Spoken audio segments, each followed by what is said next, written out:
Welcome to Terror of Demons. Buckle up.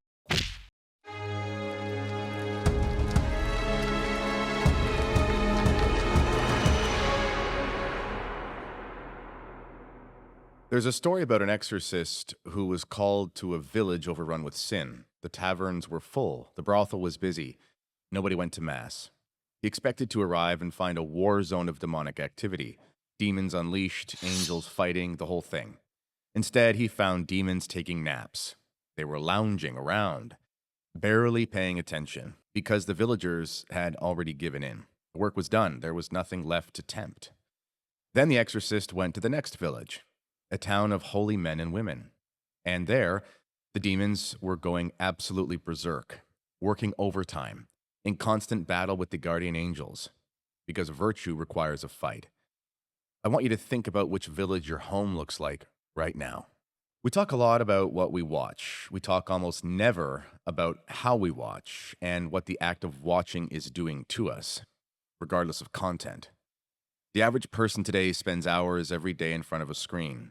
Not all of that is bad. I wrote this script on a screen.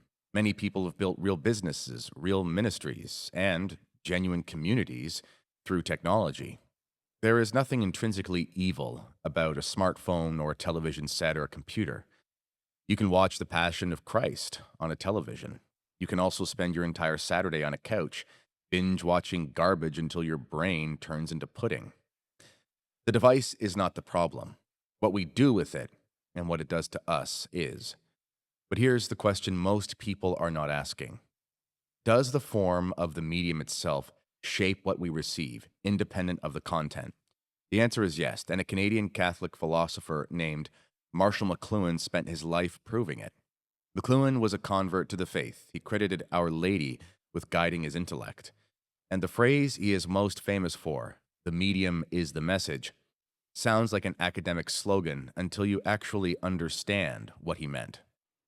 What he meant is this: different forms of media are engineered for different kinds of reception. They do not just deliver content, they shape the way the mind receives and processes anything. The platform is not neutral. The platform is itself the message. Here's an example you can test tonight. Find the same album, anything you enjoy, and listen to it on a vinyl record, then listen to it on a streaming service. The music experts will tell you, and I will tell you from experience, vinyl gives you something different, not just better sound quality in a technical sense, but a fuller, more complete experience. The reason is that vinyl records the physical nature of the sound waves. The music is actually etched into the material. You get the real thing.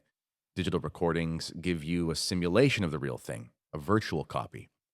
McLuhan's insight is that this distinction matters beyond music. It matters for everything we consume through media. And it matters especially for families, which is one reason why we've created Pelican Plus, so you can use technology that you can trust. Here is a practical example of what this means in a home. Let's say a family decides to watch a movie on a Sunday night. They all sit in the living room together. The same screen, the same story, the same sound. Everyone laughs at the same moment, jumps at the same scare, and talks about it afterward over dessert. That is a family activity. The medium has delivered not just a film, but togetherness. Now take those same children, hand each of them a tablet and a pair of headphones, and let them watch whatever they want in separate rooms. You have not just changed the content, you have changed the message. The message is now, isolated enjoyment of media is normal. Your own experience is separate from your family's experience. Personal preference matters more than communal life. Internet companies love to sell you this vision. They will show you commercials of happy families all sitting in the living room, each staring at their own screen. The pitch is freedom. Everyone gets exactly what they want. What they do not show you is the family 10 years later, when those kids have been trained since childhood to disappear into their own devices, and the silence at the dinner table is total. This is not a small thing, it's a massive thing. If you are old enough, you may remember when cable TV was ad-free. We paid for the subscription to eliminate the ads. Well, that didn't last. Today, there are as many ads on cable as there ever were on TV networks. I hate ads. They're distracting, annoying, And a lot of the time, they contain offensive, obscene content. How many times have you watched a family show with your children only to be scandalized by the commercials? We Catholics should not have to be bombarded by this. One sideways glance away from impurity. Pelican Plus has no ads. Well, except for the ads like these asking you to subscribe so you don't have to endure other ads. We offer pure content in a pure environment. So watch all your favorite Catholic shows, especially Boomer's Church, by becoming a Pelican Plus member today. Click the link below.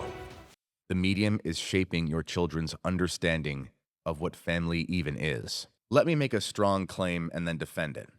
Allowing a young man to become a couch potato is spiritual negligence. Here's the defense. The word virtue comes from the Latin word vir, which means man. To be virtuous is to be manly. Virtue is not a passive state. It's not something you have because you have not done anything wrong lately. Virtue is a habit of excellence, formed through repeated action against resistance. Aristotle said it plainly. The moral virtues are produced in us neither by nature nor against nature. Nature prepares the ground, but the formation of virtue is the product of habit. You have to build it. You have to practice it the way you practice anything. Now, tell me what habit a young man is building when he spends 3 hours a night laying on the couch watching Netflix. Well, he's building the habit of passivity. He's training himself to receive without engaging, to consume without producing, to want without striving. And when a young man has trained himself to be passive, to have whatever he wants delivered to him with no effort, what do you think happens when lust comes knocking? He opens the door, because the door is easy, because he has spent years building the habit of ease. Archbishop Fulton Sheen said that maturity means embracing pain and responsibility. That is a definition worth writing down. Maturity equals the willingness to suffer for something important. The couch produces the opposite of that. Hours of school, an hour on the bus, then hours in front of a screen. This is the daily formation of an enormous portion of the next generation of Catholic men. And we wonder why they fold. The virtues of a boy raised on passive media consumption are like teeth that go unbrushed. For a while they hold. Some are stronger than others. But rot always comes. It always comes.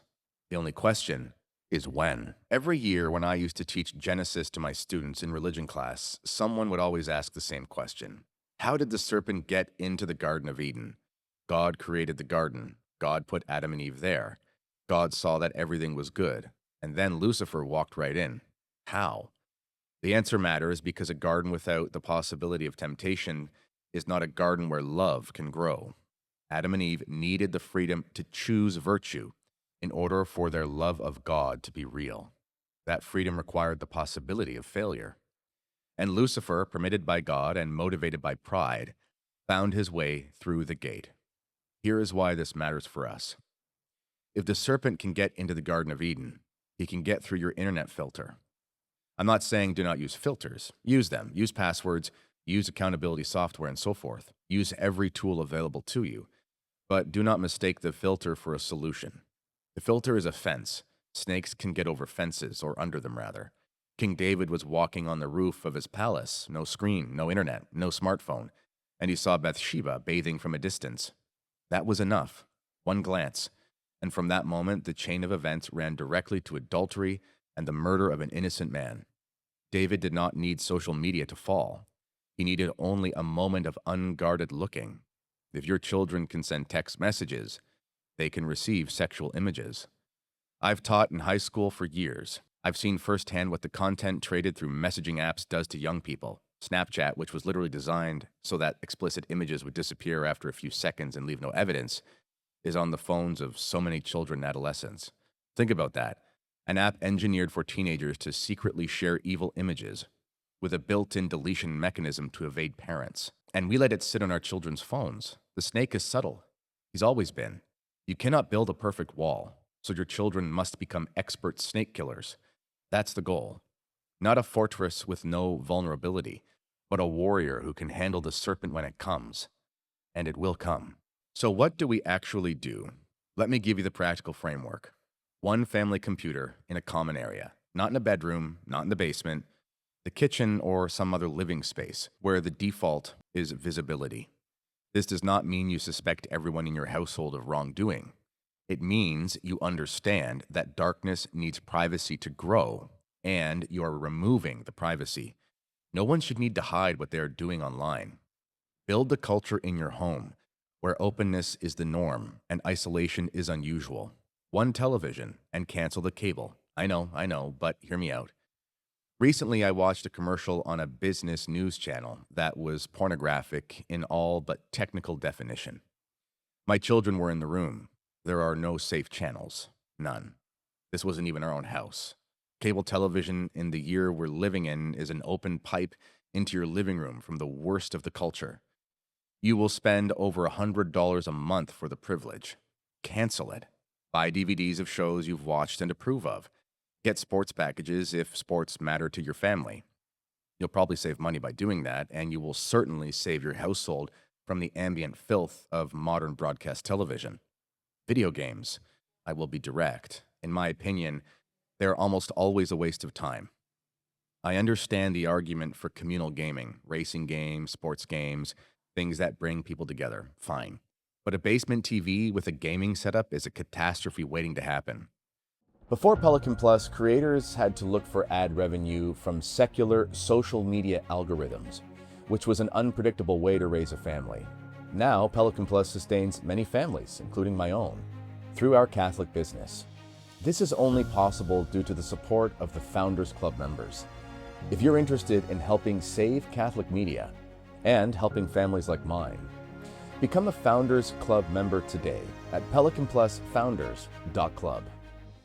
Video games are engineered to spike dopamine in exactly the same way certain drugs spike dopamine. The designers know this. They use it.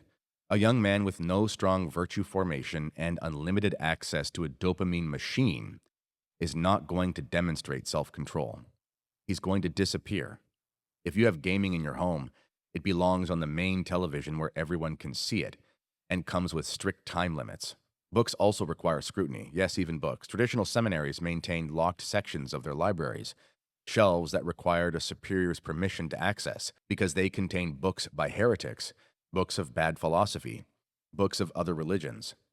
Not because all those books were worthless, but because a poorly formed mind reading a convincingly argued error is a vulnerable mind. If seminarians required that protection, your 12-year-old reading whatever his school assigned him requires it even more. Know what your children are reading. Be involved. If you cannot ensure the quality of the material in your children's school, consider alternatives. I recommend homeschooling without apology, or at least building or attending a good traditional Catholic school. I want to come back to where we started. 2 villages. In the first, the demons are resting because the people have already surrendered. In the second, the demons are working furiously because the people are fighting, and the fighting is costing the enemy real effort.